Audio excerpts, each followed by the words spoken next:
The Trump administration wants Colorado to stop offering food benefits to immigrants who are here legally. It's been a tough few months. A judge orders the release of an asylum seeker living in Colorado, says he was trying to follow immigration law when ICE picked him up.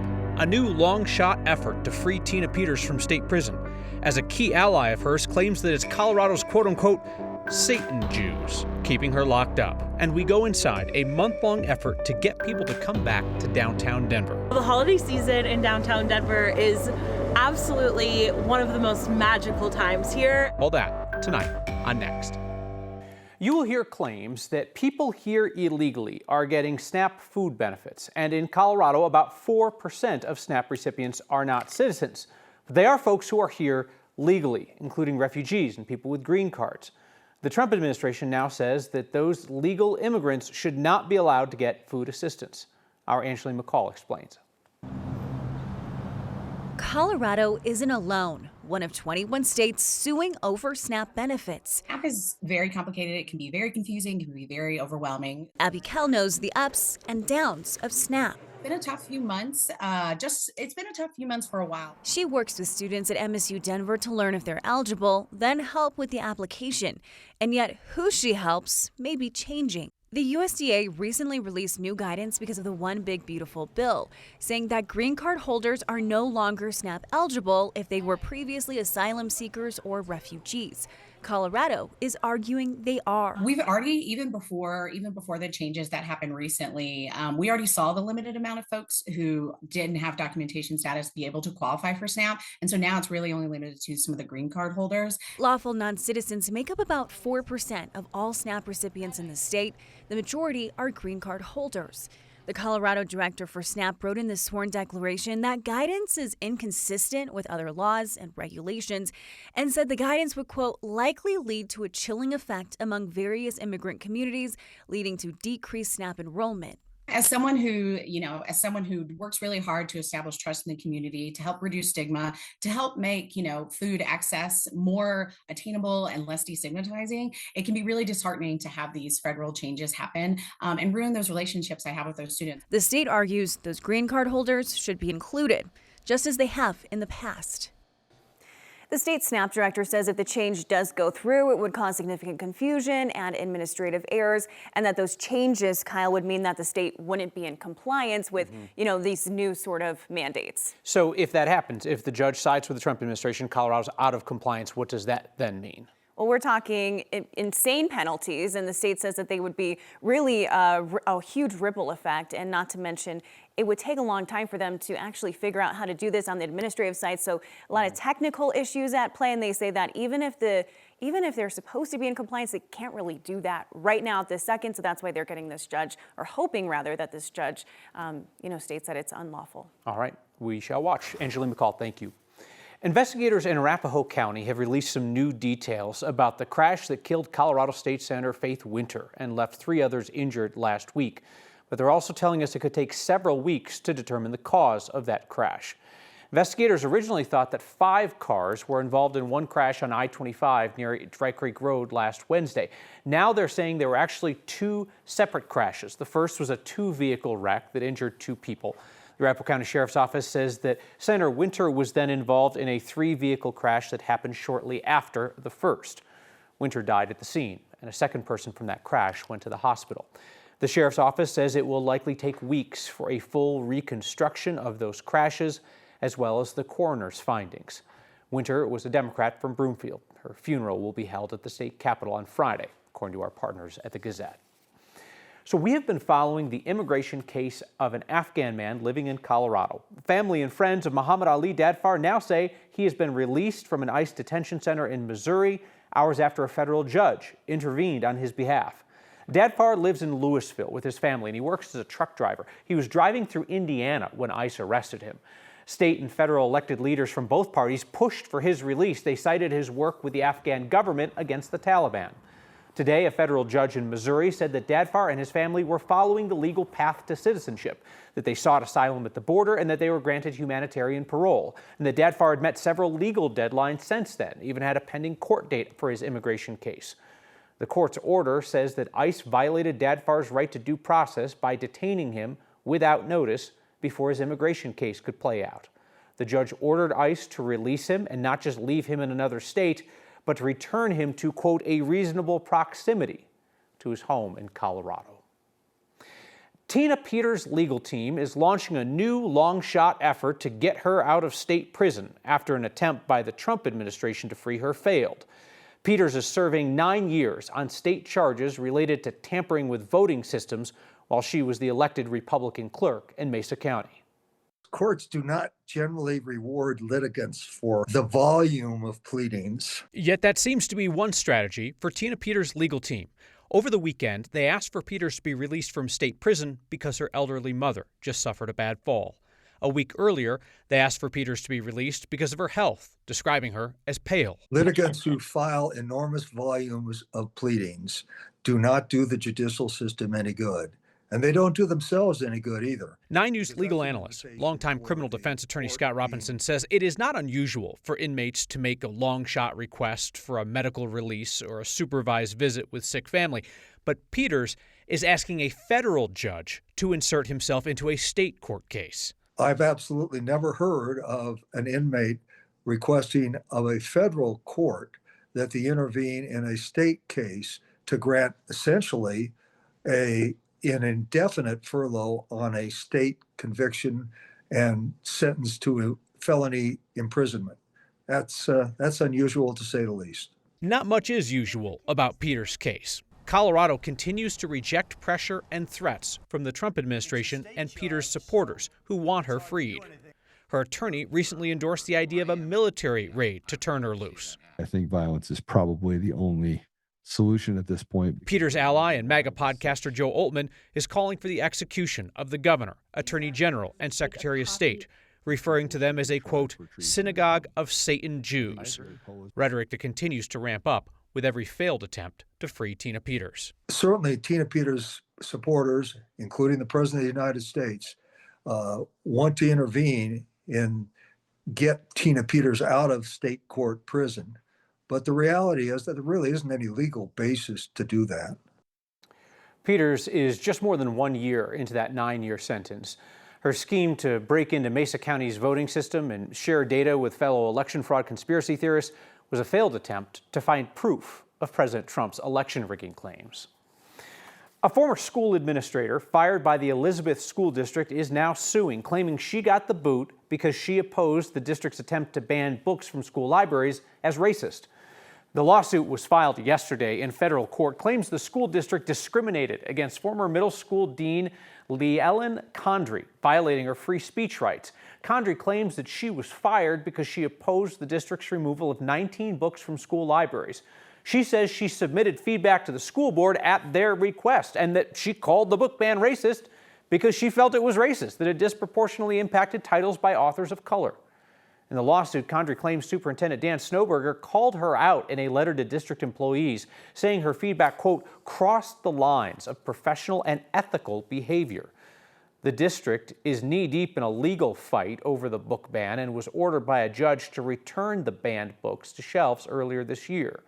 In a statement today, the Elizabeth school superintendent said that the district will keep defending itself against, quote, outside interests attempting to strong-arm the district's elected board. The superintendent blamed Condry's firing on a licensing problem and budget cuts. Week after week after week after week lately, you have been making a difference in the fight against hunger in Colorado. Most recently, your Word of Thanks microgiving campaign raised more than $55,000 for Community Food Share and its Blue Spruce program, which feeds seniors in need in Boulder and Broomfield counties. All told, you've raised more than $350,000 to make a big dent in hunger in recent weeks. Your campaigns have helped out all over, from northern Colorado to places around the metro area. Just the latest act in your $16 million in microgiving generosity over the years.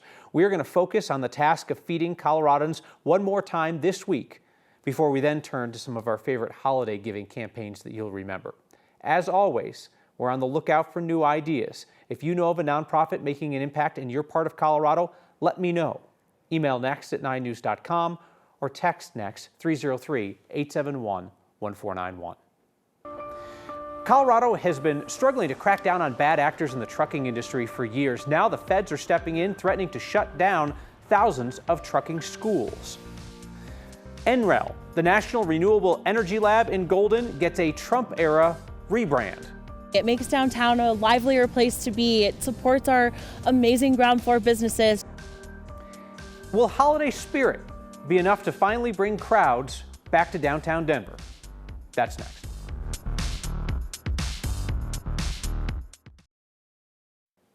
Federal transportation officials are threatening to shut down more than 40% of the truck driving schools in the U.S. after an audit found they may not be complying with federal regulations. This is part of the Department of Transportation's crackdown on unlicensed and non-citizen drivers. The Fed said today that nearly 3,000 schools could lose their accreditation if they don't follow the government's training requirements and do so within the next 30 days. Another 4,500 schools are on notice that they might be next.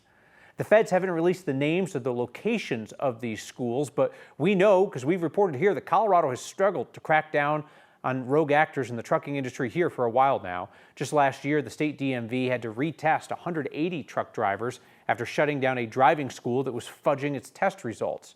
Less than half of those drivers were able to pass the retest.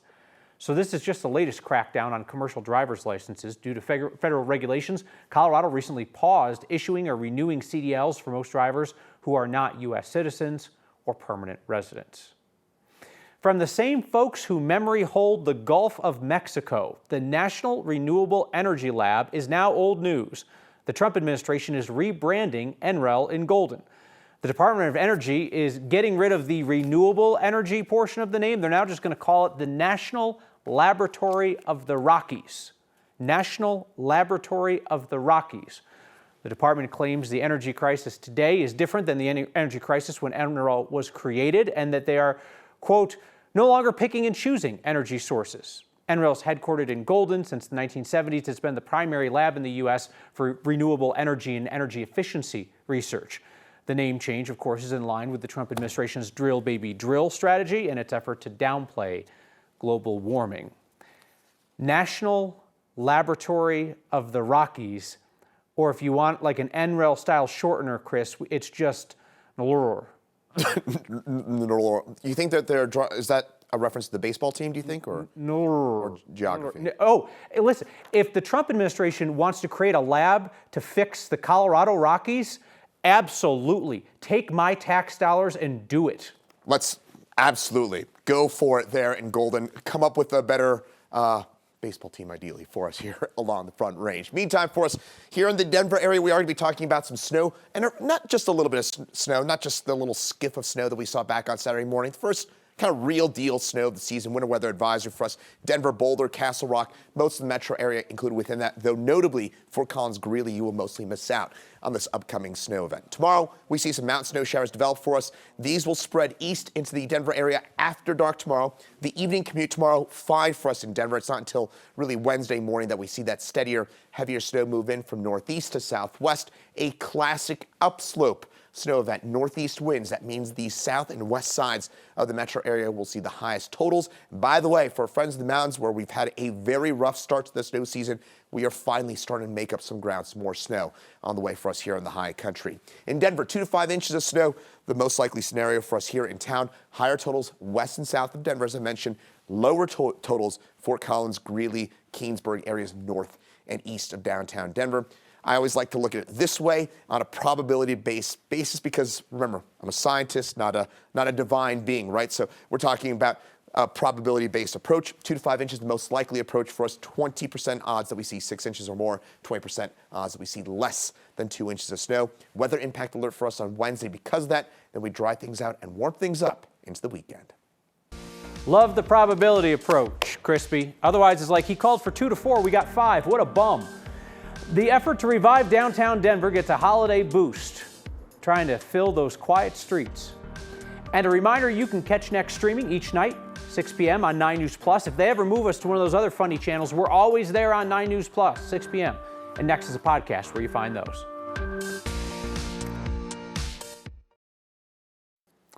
A woman is warning others after she took advantage of the free parking at the Loveland Airport and returned to a towed car and nearly $700 fine. Lena Shong wanted to avoid the messy travel to DIA by using a shuttle service. She said she'd used groom transportation often. In the past, she's parked at the Northern Colorado Regional Airport for free, and her car has always been there No muss, no fuss when she returned, but not this time, no car in sight. Third-party towing company worked with Groom and charged her $680 to get the car back. Groom Transportation said a dated parking pass is required when parking in their lots at the airport, and the pass should be at the bottom of their confirmation email. Booked the shuttle, but never received a confirmation email or a parking pass, and got on a shuttle thinking things will just work out.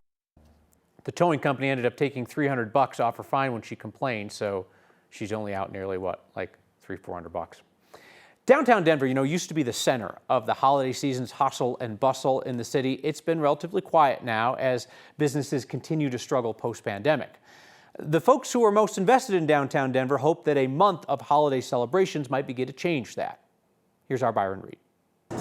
Sending a wish list isn't for everyone. If Santa's listening, we hope he'll help us get there. But for Britt Deal, it's a dream come true. Santa's mailbox is just one of the many things that we are doing to try to create and inspire holiday cheer this year. Deal is the Senior Director of External Affairs for Downtown Denver Partnership, a group that's kicking off their Christmas season with a chance to write a letter to the North Pole. You can send Santa your holiday wish list or maybe just some nice, kind words of encouragement as he starts his journey around the world. The partnership is celebrating their month-long marathon, 31 days of downtown festivities and celebrations to help support local businesses. It supports our amazing ground floor businesses, from our retailers to our restaurants, and just really creates a whole new sense of community and celebration in downtown in a time where we need that more than ever. The month is filled with specials like restaurant deals, sporting events, and the 9 News Parade of Lights. We want to inspire people to really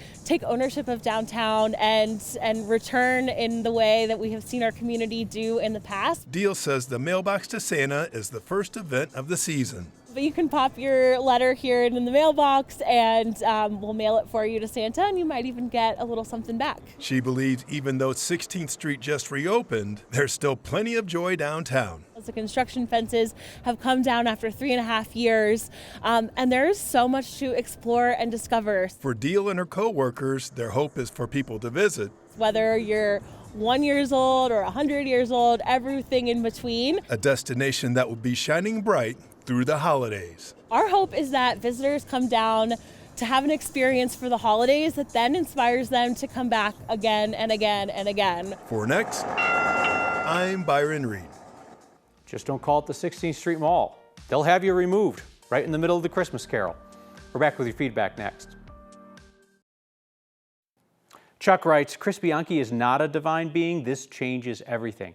I love those confidence forecasts that he does with the predicted chances of everything because, one, it's honest, right? And also, it understands that you're intelligent and you know that he's not magic and that he's interpreting the science to give us the best probability of what is to come. Meredith says, our friends went downtown Saturday to see the lights started at Union Station, went 16th Street to Civic Center. Although the lights are beautiful, there was absolutely no one around. It's interesting, Meredith. I had family in town with their little kids, and we went downtown Saturday too, right? Union Station, packed, 16th Street Mall, very quiet. Over to the Chris Kindle Market, I could have used a few less people there. It was schnitzel the sausage in those tents.